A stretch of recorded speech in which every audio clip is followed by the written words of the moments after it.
ஸ்ரீ வைஷ்ணவனின் அகலட்சணங்கள். புறம்புண்டான பற்றுகளை வாசனையோடே விடுகை. பகுதி 2. எம்பெருமானார் தன்னுடைய பகவத் பாகவத கைங்கரியங்களுக்கு அனுகூலமாக இராத தம் தேவிகளை எம்பெருமானார் துறந்து சந்நியாசத்தை மேற்கொண்டார். ஒரு நாள் ராமானுஜர் எண்ணெய் தேய்த்து கொள்ள வேண்டிய தினம். அன்று வழக்கம் போல் எண்ணெய் தேய்க்கும் ஸ்ரீ வைஷ்ணவர் வந்தார். அவர் ராமானுஜரிடம் தமக்கு மிகவும் பசியாக இருப்பதாகவும் ஆகாரம் ஏதாவது கொடுத்தால் சாப்பிட்டு விட்டு எண்ணெய் தேய்ப்பதாகவும் சொன்னார். உடனே ராமானுஜர் தமது தேவிகளை அழைத்து, ஏதாவது பக்ஷம் இருந்தால் இந்த ஸ்ரீ வைஷ்ணவருக்கு கொடு, மிகவும் பசிக்கிறது என்கிறார் என்றார். தேவிகள், இன்று கொடுப்பதற்கு ஒன்றுமில்லை என்று பதிலளித்து சென்று விட்டாள். பின்பு ராமானுஜர் உள்ளே சென்று கையலம்பி பாத்திரங்களை பார்க்க ஒரு பாத்திரத்தில் பக்ஷங்கள் இருக்க கண்டு அவைகளை அந்த வைஷ்ணவருக்கு கொடுத்து பசியார செய்து பத்னியையும் கடிந்து கொண்டார். பின்பொரு சமயம் ராமானுஜர் ஏதோ காரியமாக ஸ்ரீபெரும்புதூர் போக நேரிட்டது. ஸ்ரீ ஆச்சாரியன் நியமனம் பெற்று சென்றார். அப்போது கிணற்றில் ஜலம் எடுக்கும் போது பெரிய நம்பிகள் தேவிகளுக்கும் ராமானுஜரின் தேவிகளுக்கும் அல்ப விஷயமாக, அதாவது ஒரு குடத்தின் விஷயமாக சண்டை உண்டாயிற்று. இவ்விஷயத்தை பெரிய நம்பிகள் கேட்டு தம்முடைய தேவிகளை கோபித்துக் கொண்டார். இனி நாம் இங்கிருப்பது உசிதமில்லை என்று எண்ணி ராமானுஜர் ஊரிலிருந்து திரும்பி வருவதற்கு முன் அவரிடம் சொல்லாமலேயே தம் தேவிகளை அழைத்து கொண்டு திருவரங்கம் பெரிய கோவிலுக்கு எழுந்தருளினார். ஸ்ரீபெரும்புதூரிலிருந்து திரும்பி வந்த ராமானுஜர் தமது ஆச்சாரியரான பெரிய நம்பிகளை காணாமல் அதிர்ச்சி அடைந்தார். தமது மனைவியை கேட்டார். கிணற்றடியில் நடந்த சண்டையையும் அதை அறிந்த நம்பிகள் தமது தேவிகளை கோபித்துக் கொண்டதையும் சொல்லி, இனி நாம் இங்கு இருப்பது உசிதமில்லை என்று சொல்லி எழுந்தருளிவிட்டார் என்று பத்தினி பதிலுரைத்தாள். கேட்க பிடிக்காத இவ்வார்த்தைகளை கேட்ட ராமானுஜருக்கு உண்டான வருத்தத்திற்கும் கோபத்திற்கும் அளவே இல்லை. மனைவியை மிகவும் கண்டித்தார். இனி நீ இவ்விடத்தில் வசிக்க வேண்டாம், உன் பிறந்தகம் போய் சேர்ந்திடு. முன்பு திருக்கச்சி நம்பிகள் வீற்றிருந்த இடத்தை கோமயமிட்டு சுத்தி செய்தாய். பசி என்ற வைஷ்ணவனுக்கு உண்ண உணவில்லை என்று சொல்லி பாகவத அபச்சாரப்பட்டாய். மூன்றாவதாக பெரிய நம்பி தேவிகளை ஆச்சாரிய பத்தினி என்கிற கௌரவம் கொஞ்சமும் இன்றி சண்டையிட்டு அசஹ்யாபச்சாரப்பட்டு விட்டாய் என்று கோபித்து சொத்துக்கள் யாவற்றையும் கொடுத்து பிறந்தகம் அனுப்பிவிட்டார். பிரதிகூலையாயிருக்கிற பாரியையை விட்ட, அதாவது இல்லறத்தை விட்ட நாம் சந்நியாசம் பண்ணிக்கொள்வது நல்லது என்று எண்ணினார் ராமானுஜர். கூரத்தாழ்வான். கூரத்தை ஸ்ரீவத்சாங்கர் என்னும் திருநாமமுடைய கூரத்தாழ்வான் நிர்வாகம் செய்து வந்தார்.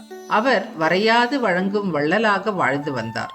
ஒரு சமயம் வழக்கம் போல் ஆழ்வானின் அடையா நெடுங்கதவை வேண்டுவோர்க்கு வேண்டுவன கொடுத்து அடைக்கும் போது இரவு நெடுநேரம் ஆயிற்று. அடைக்கப்பட்ட கதவின் மணியோசை நெடுந்தூரம் கேட்டது. அச்சமயம் காஞ்சியில் சன்னதியில் பேரருளாளனும் பெருந்தேவி தாயாரும் தனியாக உரையாடி கொண்டிருந்தனர். தாயாரின் காதில் கூரத்து கதவின் மணியோசை ஒலித்தது. பிராட்டி அவ்வோசையின் காரணத்தை பெருமாளிடம் கேட்க, கூரத்தாழ்வானுடைய நெடுங்கதவு வறியவர்களுக்கு வழங்குதல் இப்போதுதான் முடித்து அடைக்கப்படுகிறது, அதன் ஓசைதான் இது என்று பெருமாள் பதில் கூறினார். இதனை பின்னர் உணர்ந்த கூரத்தாழ்வான், ஐயோ, உபய விபூதியையும் தனக்கு ஐஸ்வர்யமாக உடைய தாயார் மதிக்கும்படியோ செல்வச்செருக்கால் வாழ்வது என்று தம் உடைமை அனைத்தையும் எல்லோருக்கும் ஈந்து அந்நகரத்தை துறந்தார். ராமானுஜர் காஞ்சிபுரத்தை விட்டு ஸ்ரீரங்கம் அடைந்த விஷயம் தெரிந்ததும் அவரும் ஸ்ரீரங்கம் நோக்கி புறப்பட்டார். காடு குறுக்கிட்டது.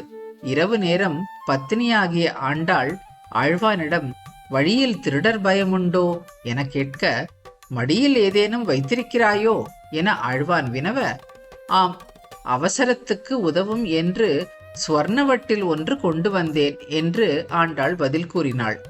ஆழ்வானும் அதை வாங்கி தூர எறிந்துவிட்டு, இப்போது பயமில்லையே என்ன, இல்லை என்று ஆண்டாள் உடன் நடந்தாள்.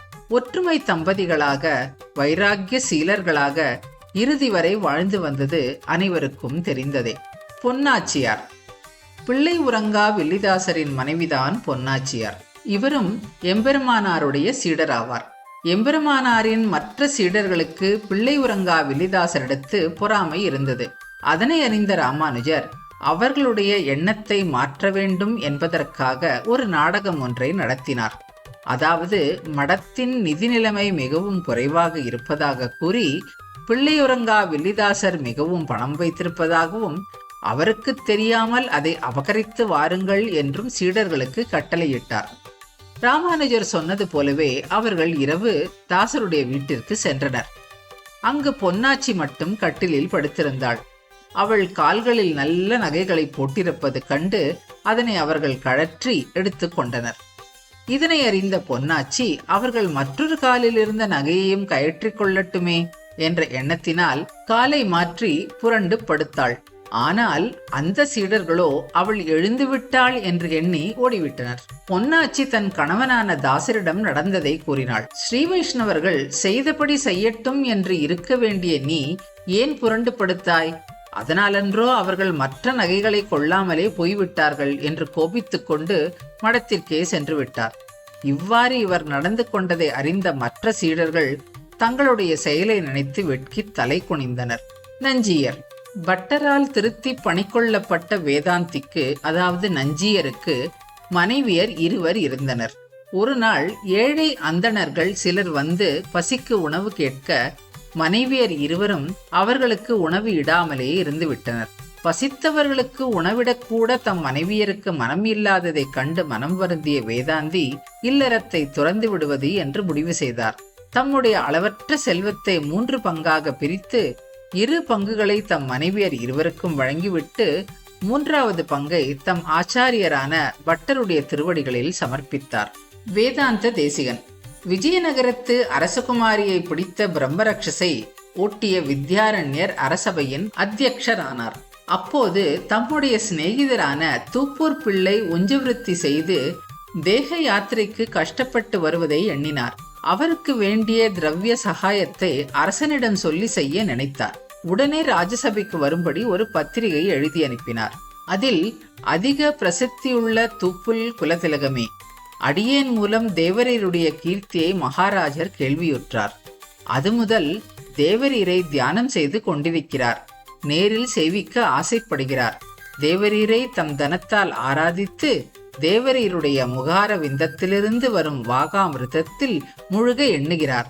ஆகையால் சிஷ்யர்களுடன் விஜயநகரத்துக்கு எழுந்தருளி மகாராஜரையும் அடியேனையும் சந்தோஷிப்பிக்க வேண்டும் என்று எழுதியிருந்தார். இந்த பத்திரிகையை கடாட்சித்தார் சுவாமி. ஷோனி கோன என்னும் ஸ்லோகத்தை பதிலாக எழுதி அனுப்பினார். இந்த பூமண்டலத்தில் ஏதோ ஒரு மூலையின் ஏக தேசத்தை அரசர்கள் ஆளுகிறார்கள். அவர்களை நம்முடைய அழகிய வார்த்தைகளினால் துதிக்க விருப்பமில்லை. அரசனை துதித்து வரும் பணத்தை ஒரு பொருட்டாகவும் எண்ணவில்லை. பகவானையே தியானம் செய்ய நிச்சயித்துள்ளோம். அவனே சர்வ பலனையும் கொடுக்க வல்லவன். குசேல முனிக்கு குபேர சம்பத்தை கண்ணன் அளித்ததை அறிந்திருக்கிறோமல்லவா என்பது ஸ்லோகத்தின் பொருள். சில காலம் கழித்து மறுபடியும் ஒரு பத்திரிகை அனுப்பி வைத்தார் வித்யாரண்யர். அதை கடாட்சித்து 5 ஸ்லோகங்கள் செய்து பதில் அனுப்பினார். அந்த 5 ஸ்லோகங்களே வைராகிய பஞ்சகம் எனப்பெறும். நாம் அரசர்களிடம் பெறும் தனம் தாற்காலிகமாக பசிதாக்கங்களை போக்கக்கூடியதே.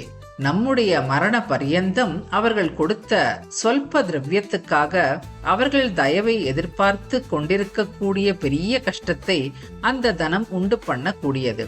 ஆகையால் அந்த தனம் பிரயோஜனமற்றது. நம்மால் ஆசிரிக்கப்பட்ட பகவானாகிற தனம் தனஞ்சயனுக்கு அர்ஜுனனுக்கு கீதையை உபதேசித்து மேன்மையை உண்டாக்கியது. ஜாடராக்னியை சமிக்க செய்கிறது. பகவானாகிற தனம் கோவர்த்தனத்தை தூக்கி கோக்களையும் கோபாலர்களையும் காப்பாற்றியது. மேலும் தன்னை ஆசிரித்தவர்களையும் வித்வான்களையும் சந்தோஷப்படுத்த கூடியது. ஆகையால் பகவானாகிற தனமே உயர்ந்த தனம். நாம் சம்பாதித்ததோ நம் தகப்பனார் சம்பாதித்ததோ ஒன்றும் கிடையாது. நம் பிதாமகர் பிரம்மா சம்பாதித்த தனம் ஒருவராலும் அபகரிக்க முடியாதது. அத்திகிரியில் இருக்கிறது. அதாவது பிரம்மாவின் யாகத்தில் அவதரித்த பேரருளாளனே நமக்கு பெரிய தனம் என்று 5 ஸ்லோகங்களில் அருளிச் செய்தார்.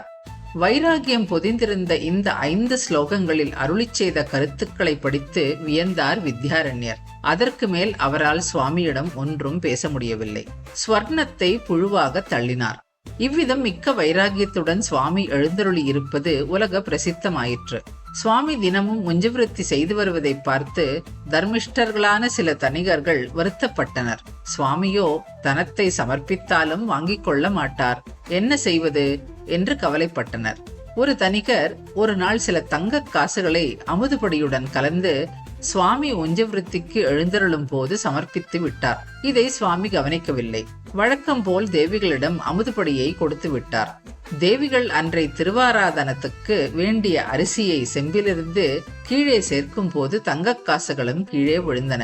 அவற்றை கண்டு பயந்த தேவிகள் ஸ்ரீ சுவாமியிடம் ஓடிச் சென்று, இன்று அமுதுப்படியில் பளபளப்பாக ஏதோ சில திரவியம் இருக்கிறது, அதை கடாட்சிக்க வேண்டும் என்று பிரார்த்தித்தாள்.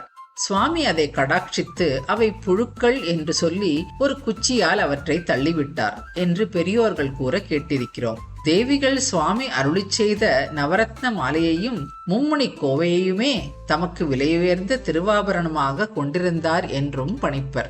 மணவாள மாமுனிகள் ஸ்ரீரங்கத்தில் வாழ்ந்து வரும் சமயத்தில் எல்லா காலங்களிலும் பெருமாளை சேவித்து அந்த அனுபவமே பேராக வாழ்பவரான அழகிய மணவாளர் மணவாள மாமுனிகள். தன்னுடைய தேக பந்துக்கள் சம்பந்தமான தீட்டை பற்றி கேள்விப்பட்டு பெருமாள் சேவையை இழக்க வேண்டியுள்ளதே என்று கலங்கினார். இதுபோல அடிக்கடி தேக பந்துக்களால் பெருமாள் சேவையை இழக்க நேரிட்ட போது அழகிய மணவாளர் மிகவும் சோகித்து ஆலோசித்து பகவானையும் பாகவதர்களையும் பற்றி கிடப்பவர்களுக்கு மற்ற எல்லாம் பிரதிகூலமாக தோற்றுமாகையால் இல்லறத்தை துறந்து சந்நியாசிரமத்தை ஏற்றுக்கொண்டார். வார்த்தா மாலையில் ஒரு ஐதீகம்.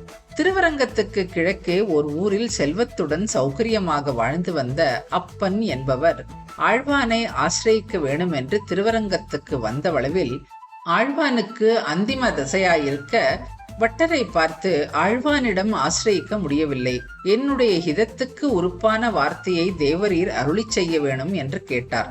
அதற்கு பட்டர், இருந்த ஊரையும் சௌகரியமாயிருந்த இருப்பையும் விட்டு ஆழ்வானை ஆசிரியிக்க வேணும் என்னும் எண்ணத்துடன் திருவரங்கத்தை நோக்கி மேற்கே ஓரடியிட்ட போதே உம்முடைய ஹிதத்துக்காக செய்ய வேண்டியதை நீர் செய்துவிட்டீர். இனி நான் ஹிதத்துக்காக எதுவும் சொல்ல வேண்டியதில்லை என்று அருளி செய்தார். இதிலிருந்து ஒரு சதாச்சாரியனை ஆசிரியிக்க வேண்டும் என்னும் எண்ணம் ஏற்பட்டவுடனே ஹிதத்துக்கு செய்ய வேண்டியதை செய்தாய்விட்டது. மற்ற செயல்களெல்லாம் காலக்ஷேபத்துக்கு, அதாவது பொழுதுபோக்குக்கு உறுப்பானதே என்று தெரிகிறது. இதிலிருந்து எம்பெருமானை பற்றுவதற்கு புறங்குண்டான பற்றுகளை வாசனையோடு விட்டே பற்ற வேண்டும். ஆனால் ஆச்சாரியனை பற்றுவதற்கு அந்த நினைவே ஹிதத்தை செய்யும் என்று தெரிகிறது. ஸ்ரீ வைஷ்ணவனின் அகலட்சணங்கள் மேலும் தொடரும். தொடர்ந்து அனுபவிப்போம்.